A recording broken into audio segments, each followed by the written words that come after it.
Assalamualaikum warahmatullahi wabarakatuh. Sedikit ada sumbangan kita daripada masjid untuk Imam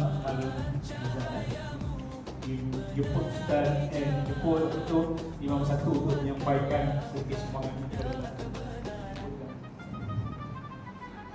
setiap doa naik perlahan, menghapus luka dan beban. Hatiku kini lebih tenang karena rahmatmu tak berkesudahan.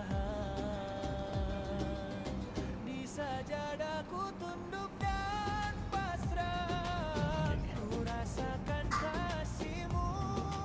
terima kasih diucapkan kepada Imam menyampaikan sedikit sumbangan kepada Imam Asman Rizal.